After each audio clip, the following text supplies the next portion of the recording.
Hello, welcome to NS concept. तो आज से हम ज्योमेट्री के कुछ प्रमेय को डिस्कस करेंगे जो कि आपके एसएससी सीजीएल एग्ज़ाम के लिए बहुत ही महत्वपूर्ण होगा। और एक एक जो कंसेप्ट है मैं बारी बारी से हर एक वीडियो में लाता रहूँगा। आप इसको कंटिन्यू रूप से देखें। आपका ज्योमेट्री से सवाल जो भी आता है एसएससी सीजीएल एग्ज़ाम में वो आपसे नहीं छूटेगी। ठीक है, तो चलिए हम इस कंसेप्ट को डिस्कस करते हैं। तो पहले इनको हम समझते हैं। देखिए कि इनको समझने के लिए पहले आपको एक चीज़ समझना पड़ेगा। देखिए हम तो देखिए यहाँ से देखिए कि ए बी पहले मैं लिख देता हूँ इसको कि कैसे कैसे हुआ ये। तो ए बी यहाँ से यहाँ तक प्लस बी सी प्लस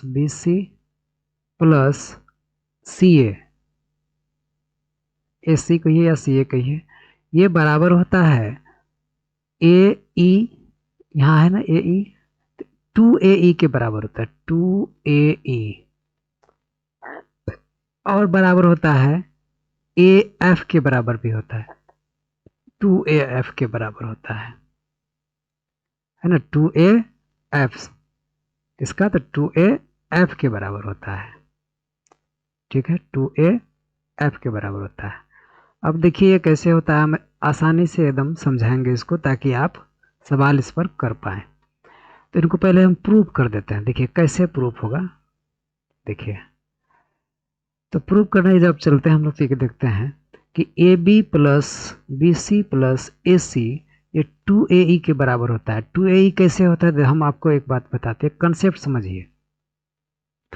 कि यहाँ देखिए हम यहाँ एक डायग्राम बना कर रखे हैं। तो देखिए कि देखिए जब भी ये जो यहाँ से खींचा गया, यहाँ से लाइन एक ड्रॉ किया गया, यहाँ से एक लाइन जैसे ड्रॉ किया गया है, यहाँ से ये लंबा जो रेखा जो देख रहे हैं आप, तो ये जो लाइन ड्रॉ किया गया है ना, तो ये किसी वृत्त के अंदर में है। वृत्त के क्या है रिस्पेक्ट में, जो वृत्त से सट के कोई लाइन जाएगी जिसको हम लोग क्या कहते हैं, टेंजेंट कहते हैं। क्या कहते हैं, टेंजेंट। तो जब ये टेंजेंट ये एक सेंटर पॉइंट से एक वृत्त के दोनों को छू कर जाती है, तो ये दोनों भुजा जो क्या होगा आपस में बराबर होगा। यहाँ से यहाँ तक जो होगा भुजा क्या होगा, बराबर होगा। तो उसी प्रकार से आप इसको देखें तो ये भी तो एक टेंजेंट ही है, यहाँ से यहाँ तक और यहाँ से यहाँ तक। तो बताइए ये दोनों भी तो आपस में बराबर होगा, बोलिए होगा कि नहीं। दिखाई दे रहा है आपको। तो ये दोनों देखिए आपको आपस में बराबर होगा कि नहीं। देखिए ये दोनों आपस में क्या होगा, तो ये भी आपका बराबर होगा। तो ये भी आपस में बराबर होगा, होगा ना। तो यानी ये डी पॉइंट के जगह जो एक कटान बिंदु होगा, तो ये जितना लंबा यहाँ से यहाँ तक ये होगा, उतना लंबा आपका यहाँ से यहाँ तक ये भी होगा। जितना लंबा यहाँ से यहाँ तक ये होगा, उतना लंबा यहाँ से यहाँ तक ये भी होगा, क्योंकि ये भी एक टेंजेंट पर बन रहा है ना। जैसे कि ए ई जितना लंबा होगा उतना ही होगा ए एफ, क्योंकि यहाँ पर दोनों का टेंजेंट का एक लाइन ड्रॉ कट रहा है, तो ये दोनों बराबर होगा रेखा आपस में। तो ये जब ये टेंजेंट जबकि ये जब बराबर हो सकता, तो इस आधार पर तो ये भी टेंजेंट बराबर होगा, इसीलिए ये दोनों क्या हो गया, बराबर हो गया, है ना। तो हम इसी को सिद्ध करने जब चलते हैं तो हम ये कह ना सकते हैं कि A B plus A C, A B plus A C जब करेंगे तो यहाँ देखिए ये दोनों तो बराबर होगा, होगा ना जी। ये दोनों तो बराबर होगा, ये दोनों बराबर है ना। ये दोनों क्या है, बराबर है। ये दोनों जब बराबर है तो ये आधा आधा हो जाएगा। तो A B plus A C plus B D जो होगा ये किसके बराबर होगा, तो हम कह सकते हैं कि ए और ई के बराबर होगा, है ना। ए और ई के बराबर होगा। जब ए ई जबकि बराबर है तो हम नहीं कह सकते हैं ये भी तो, ये दोनों जब लाइन बराबर तो ए ई बराबर ए एफ भी होगा बराबर। तो समझे, यही सिद्ध करना था यहाँ पर। आया समझ में कि नहीं। ठीक है, तो फिर से थोड़ा सा और समझा दे रहे हैं। एक सेंटर पॉइंट से एक वृत्त खींचा गया है, इसके गिर्द में यहाँ पर से दो लाइन ड्रॉ किया जब जाता है, तो दोनों जब सट के रेखा जब चलती है इसको हम लोग टेंजेंट कहते हैं। और टेंजेंट इसका थ्योरी कहता है कि ये दोनों एंगल क्या हो, ये दोनों लाइन क्या होगा, आपस में बराबर होगा। ठीक है। तो उसी प्रकार से जब हम देखते हैं इसको, तो ये भी एक जो कि इससे यहाँ पर जो कट के जो ये लाइन गया, ये लाइन, ये दोनों क्या है, ये आपस में क्या है कि बराबर है। तो ये भी क्या होगा, तो आपस में बराबर होगा, है ना। तो इसीलिए जो कि ये आधा यहाँ ये आप ये लाइन और ये लाइन दोनों, है ना, तो इसके बराबर में हो जाएगा। तो यहाँ से लेकर यहाँ, और जितना लंबा ये उतना लंबा यहाँ पर ये है, तो इनको इसमें अगर इनको या इनको जोड़ देंगे, ये मान दिया रहेगा अगर, तो ये तो यहाँ ए एफ के बराबर हो गया।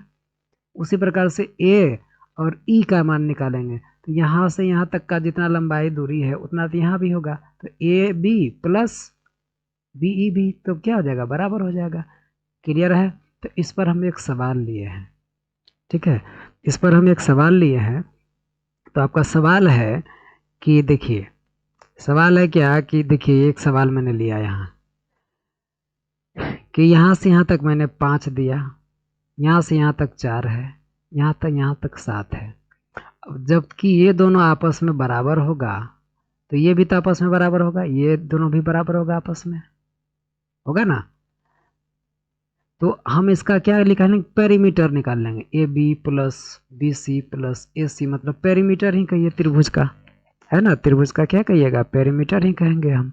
अब इसको जोड़ लेंगे, क्या होगा, 5 प्लस 4 प्लस 7 बराबर क्या, हमको यहाँ निकालने के लिए बोला है क्या, ए ई का मान क्या होगा, है ना, या ए एफ का मान क्या होगा। तो आप इसको जोड़ लिए, तो इतना ए बी, यहाँ थ्योरम यही कहता था कि A B plus B C plus A C बराबर 2AE होता है ना। तो इनको जब जोड़ेंगे हम, तो क्या 5 4 9 और 9 7 16, यानी इसके बराबर 2AE के बराबर होगा, ये होगा ना जी, 2AE के बराबर होगा। तो 5 4 9 7 कितना हो जाएगा, 16, 16 बराबर 2AE हो जाएगा। तो 2 से जब इसको कटा देंगे तो कितना होगा, 8, यानी कि AE का मान मेरा कितना आएगा, तो 8 हो जाएगा मेरा आंसर। क्लियर है, आया समझ में। तो यही होगा AE का मान, जो कि 8 होगा इसका करेक्ट आंसर। तो चलिए इस सीरीज में बने रहें। तो थैंक यू देखने के लिए, और इसी टाइप का वीडियो एक एक छोटा छोटा शॉर्ट टाइप का मैं लाता रहूँगा। आप किसी से भी पढ़ेंगे तो इसका इतना ना कंसेप्ट बड़ा बड़ा बताया जाएगा, जो कि आपके लिए जो है ना भारी हो जाएगा, सवाल जो है कि करने में आपको परेशानी होगी। आप इस सीरीज को देखते रहें। अगर अच्छा लगे तो शेयर और सब्सक्राइब और लाइक एक बार ज़रूर ठोकें, ताकि जिससे कि हमें मोटिवेशन मिले। Thank you.